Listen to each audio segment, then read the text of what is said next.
What's up, family? Gerald the Bossman here.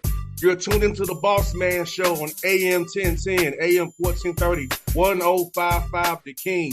Let the King out at 105theking.com and the Bossman Show at bossmanshow.com. Hit me up on Instagram, The Bossman Show, Twitter at Bossman Show, and Facebook, Bossman Show. It's the Bossman on your radio. Listen to the Bossman Show with your host, JR, Saturdays at 9 a.m. right here on AM 1010, The King. BS3 Network, changing the way you watch TV. Yes, BS3 Network, changing the way you watch TV, covering content and hot topics from A to Z, sports, music, society and culture, movie reviews, you name it, we have it. Check it out on bs3network.com or check us out on Roku, BS3 TV on Roku, as well as check out your favorite podcast on all podcast platforms or Spreaker.com/BS3 Network. You are now tuned to BS3 Network.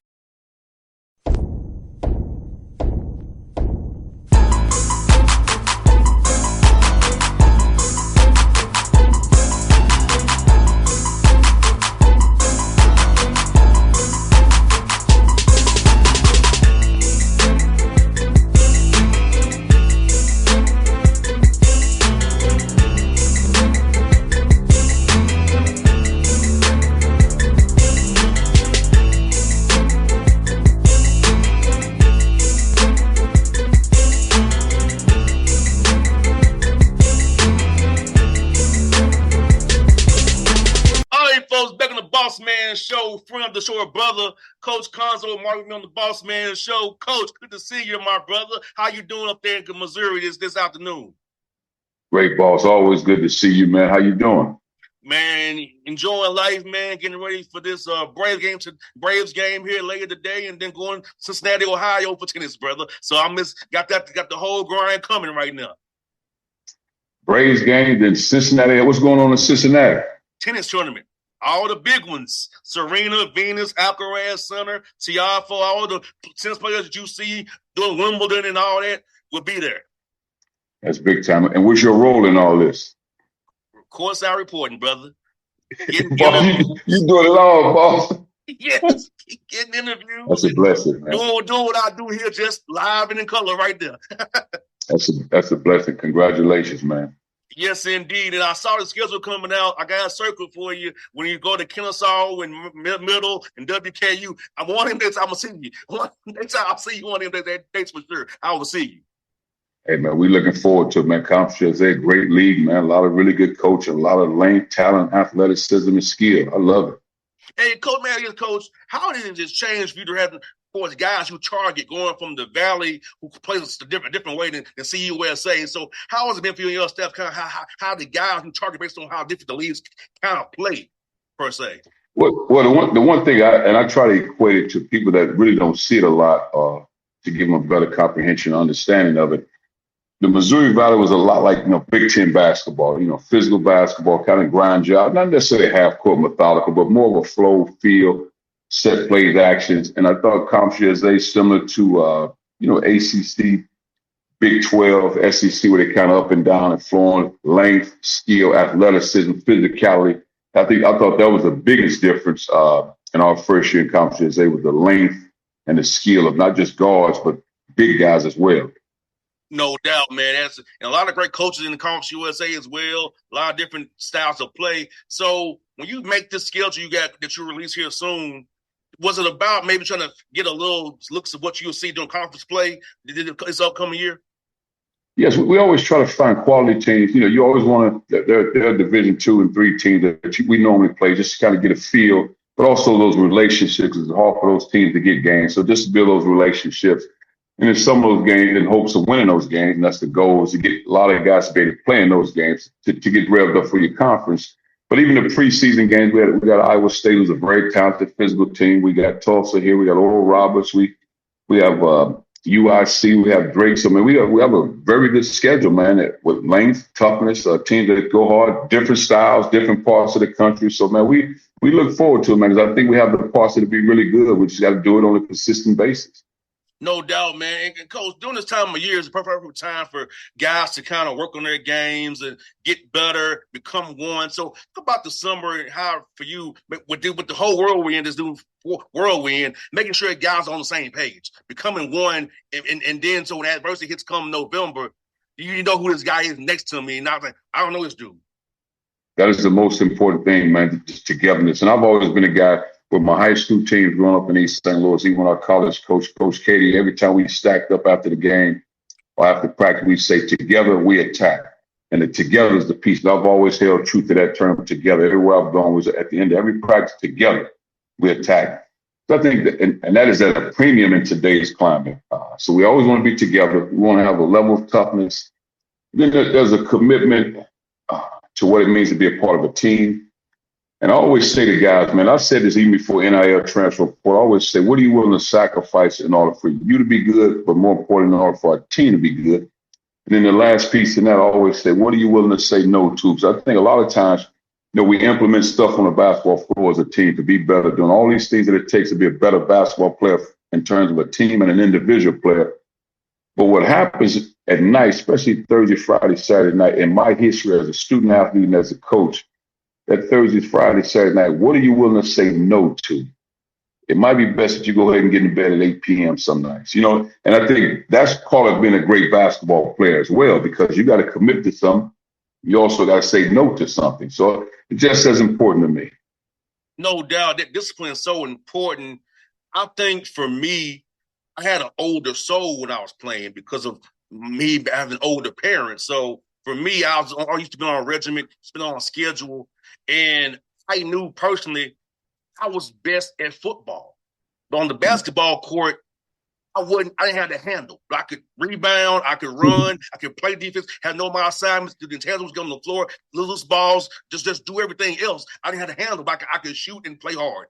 So getting a young man to understand, first of all, his strengths and weaknesses are in his role, and this one to know what I need to do the work on to get on the court and not make those tricky decisions, like you said, on the weekends, per se, when class is over. Hey, man, I think it's the ultimate separator because everybody putting together to build a great team. Obviously, you have NIL revenue sharing, so now money's involved more than ever. And you have kids coming and going, man. I mean, young men coming and going. But I look at it as a great opportunity, man, to also minister. So if I return 5 guys, 15 guys, lose 5 guys, add 12 new guys, for me, it's a ministry, man. And as a coach, this is what we do. We continue to pour into young men so they can become better men, so they can become better husbands, fathers, and pillars in their communities, man. So, of course, everybody wants to win at a high level, and you implement what you're trying to do to win and be successful. But in the end, what are you also doing to develop that young man's life? And Coach Martin, let me ask you this, man, because you mentioned about the rail share in NIL. I know for me, Coach Martin, at Tennessee State, I was in debt because I was stupid. They had credit card day in the student center, and I had 12 of them. On that one day, Coach. And I paid for it into my 30s, get out of debt. So how do you teach these young men that the money they're making is starter money for their life and not just to go blow it on some shoes, jewelry, women, just traveling. So how do you get the financial piece for these young men so they don't end up like me, being in debt into my 30s because I made poor decisions one afternoon while I was in school? Well, the thing I always say to those guys, there's a cost to greatness. And again, it's not just what you do on the basketball court. It's also how you live your life, the decision making. And again, I go back to what are you willing to sacrifice? So for me, I would find it, now again, I'm not talking about an individual person, so I want to speak just in generality. If I'm on a scholarship, then what do I need a credit card for if I'm on scholarship? Now, when I was back in college, the scholarship just covered everything. So it wasn't like I had extra money in my pocket until I got a Pell Grant. So I was able to get some money, and then I would try to send money home. So I didn't have a lot of money. And by the grace of God, I never got a credit card or someone never presented to me to get one. So I never had that issue. And that's why I always say to our guys that are on scholarship, man, and now with revenue sharing and NIL, what do you need a credit card for? And unless their family has some plan, that's something different. I'm just talking about in general, especially for a young man that come from humble beginnings. if you have money, you don't need that. Let's figure out a way so this money you have can grow. And now you're talking about different plans, different ways to invest that money, different ways. If you're afraid to invest, because oftentimes when you're first generation, you're afraid to invest. So, okay, safe is in the bank. Well, at least it's still safe. So that's important too, man. So and I always say to the guys, man, so I always say, so say, for example, you want a pair of $1,000 shoes, or you want a $10,000 necklace because you feel good, you generate a little money, you got some money. And I'll say, what do you want it for? I'll just ask them that because it's their right. Whatever their answer is, you're right. And what will it bring to you? Like, is it happiness, make me feel good because I never had it? And then what do you think the value of that is 5, 10 years down the road? And again, it's their decision to make. So I'm not trying to make them not do anything. I'm trying to help them understand certain things. And like for example, I had one of our guys, I'm just giving you an example of this. One of our players, I give a lot of these stories to our players. I said, man, one of our guys, he liked wearing his jewelry all the time. It was great, nothing wrong with that. And he had his earrings in. I said, man, I was just giving a story of him one day, his son, he'll get older, his son will grow up and say, Dad, why you don't wear your jewelry anymore? You used to always wear your necklaces, your earrings and all that. And then for his son, he wanted necklace, he wanted to get all these things. Now he's 12, 13 years old. And I said, he'll take his son around the neighborhood and say, okay, write that address down, write that, son. He'll go here, write that address down. Okay, write that one down, write that one down. Then when they get back home, he and his son say, man, Dad, I was tired. Why you have me in the car all day long just going to write all these addresses down? He said, but that's all the property that we own. I gave away all the jewelry so we can own these properties. So that way you can live a great life, and then hopefully you'll have your kids live a great life. And so those are the lessons I just try to give guys. And again, and nothing wrong with all those things if you enjoy those things. But also say to our guys now, what happens a rainy day hits, COVID hit everybody? Do you have enough for 6 months to a year where you can survive? You don't have job opportunities? And those things, I tell them that now, man. I'm not waiting to you if you get a degree or hopefully get a degree or hopefully I become a professional player. And I'm telling you now, man, because the last thing I want is a call from you 5, 10 years from now. I say, Coach, can I borrow $500? And I'm not saying people don't fall on hard times, so I'm not saying that. But let's try to avoid that today so we're not dealing with that tomorrow. Coach, you said a word because here locally in Atlanta, Wellstar had layoff. A well-known hospital in Atlanta, Georgia. So a lot of people lost their jobs, 8 of which who I know personally. One who just bought a house, bought a car, didn't see it coming. So like you said, Coach, you have to be prepared for that day that may come. You never know what this life throws at you. And I have friends who have no idea what happens after 8/31 when they get their last check and their severance. And what you said means everything because you blow it on jewelry, clothes, design, or whatever. You didn't see this happen to you at your job, and now you're scrambling. And I'm doing that right now this week, Coach, from Wellstar, living out 8 people who I know personally. That's a tough blow. And I fight our players all the time, and I don't mean physical fight, but even a tough fight with this man, the value of getting a degree, because somewhere it's been lost. We have our young men and women thinking a degree isn't important. I'm not saying everybody need to go to college. So I'm not promoting that by any stretch. There's successful people that don't go to college. But if I'm a student athlete and I have a chance to get a degree, why wouldn't I get the degree if I have a chance to get it? And I say to those guys, man, look, let's not only just get a degree. Let's try to fight so we can have a successful career. I said, so now you have an opportunity at 45, 50, so I want to retire because I've invested money. Because at the end of the day, man, if you work extremely hard, all you do is work and never really invest, then you worked extremely hard, you made ends meet, and you were exhausted. Now, let's work extremely hard and invest that money. And all of a sudden, you eventually be happy. And I think it's very important because the hard work, it takes what it takes to be successful. That part is understood. But now, how can I move this money, man, so this money can work for me? I think those are the things, especially for us as Black Americans. When you're first generation, you're trying to hoard and save. You're hesitant to invest. You're like, man, I don't want to lose this. Man, you got to let it go, man. You got to trust and let it go. But again, it's also communicating with the right people to make sound decisions, man. So, and that's a lot of stuff that we need, the educational piece in terms of that. And I think we're really doing a great job of it in today's climate. I talked about it before the show, Coach. Tony Delk helped me out. It was him. Hey, man. Tony Delk took me on his wing and showed me how to invest my money the right way. Showed That's a me the blessing, way. man. You know, That's a he blessing. was on the Hawks as a player, but saw me as a young dude and saw me struggling and said, "Let me help you out." Tony Delk, for the rest of my life, I know this is the one man who showed me, he taught me about finance, understand how money works, and got me to That's the a point where I'm blessing. today. That's a blessing, man. We need more guys like not only was a great player, and I haven't been around Tony like that, but everybody says a wonderful man. So that's a blessing. Yes, sir, Coach. And Coach, may I get Coach for you.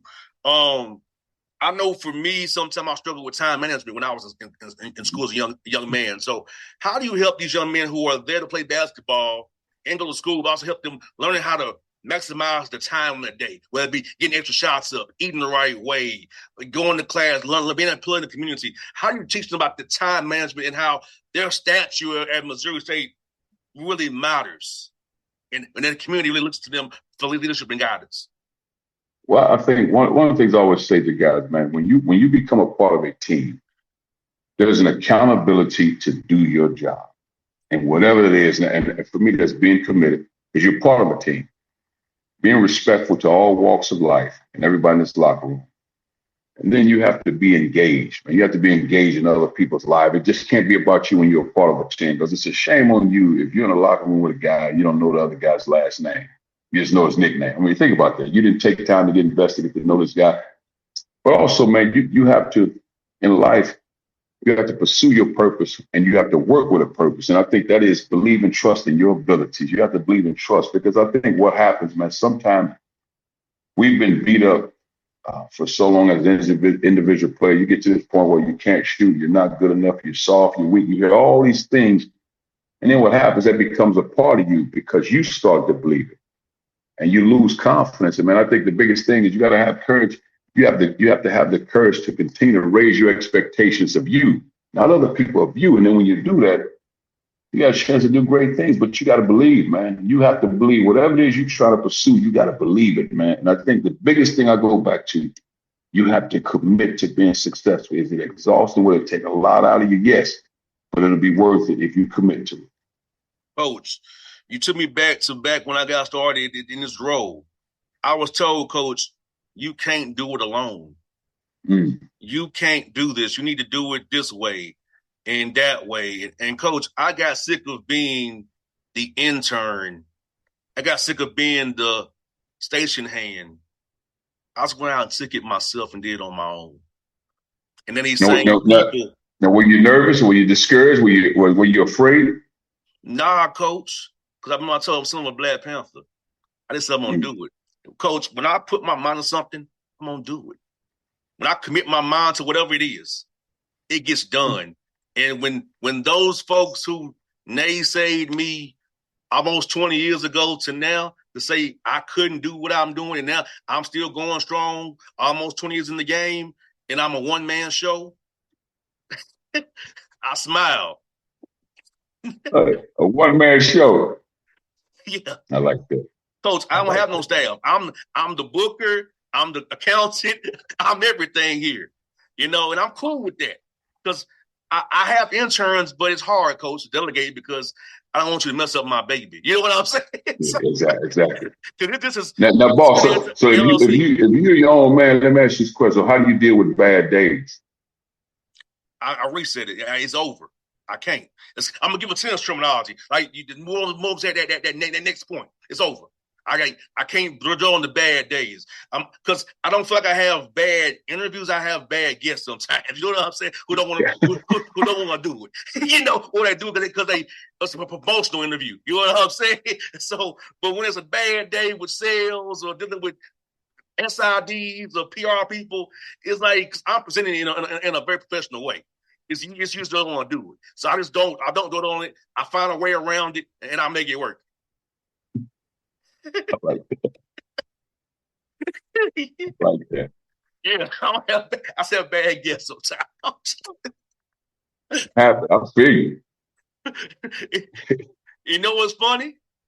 Most of them look like me and you. Wow. Yeah.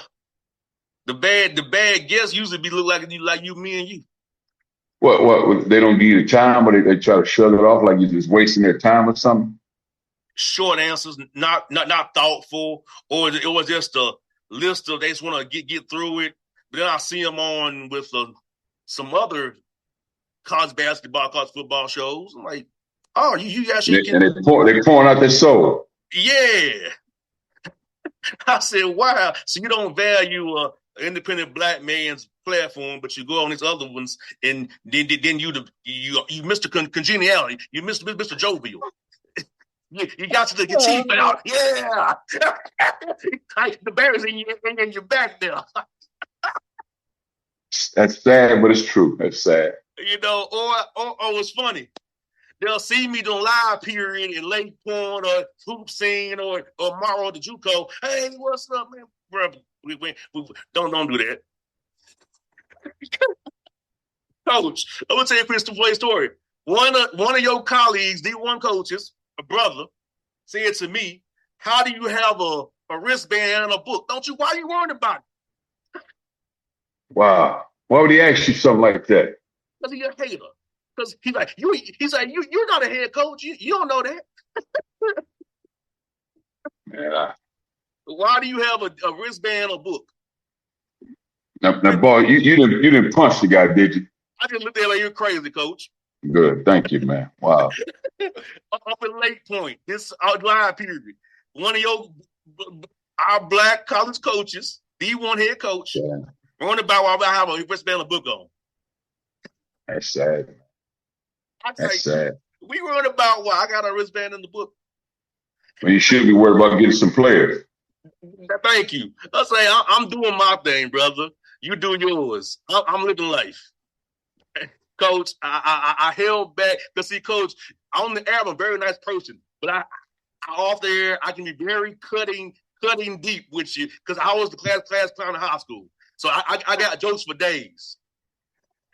I almost said to him, "Will you have a job next year, Mr. Hot Seat?"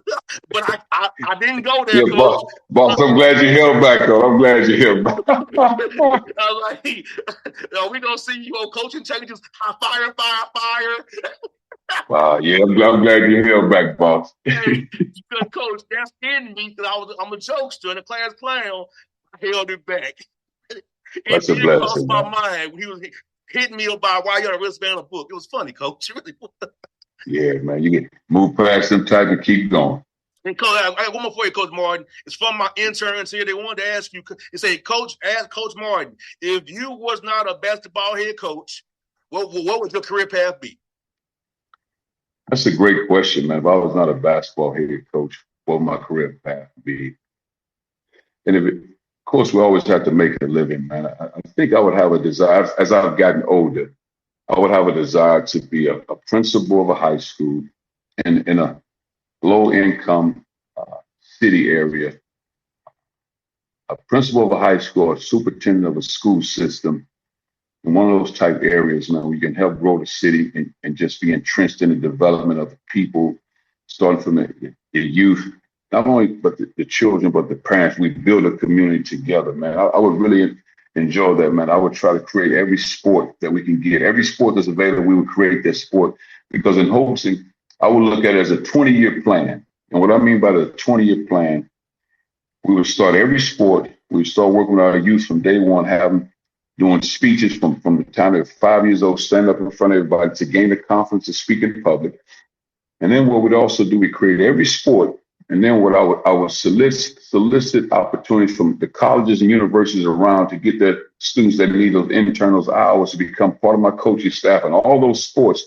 And host with a 20-year plan where we used to, and say, for example, in East St. Louis, where I'm from, I just use that city, where say for every year we're producing probably 25 kids that go to college in some capacity. Well, when we implement this plan, we get it to where 60 kids going to college, almost 80 kids going to college, 100 going to college in all sports, but also in academia as well.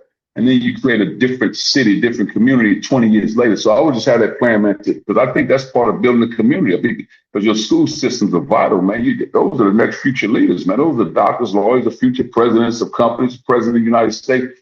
That's them, man. But the biggest key is I would really, really, really fight and pray to make them believe they can be whatever they want to be.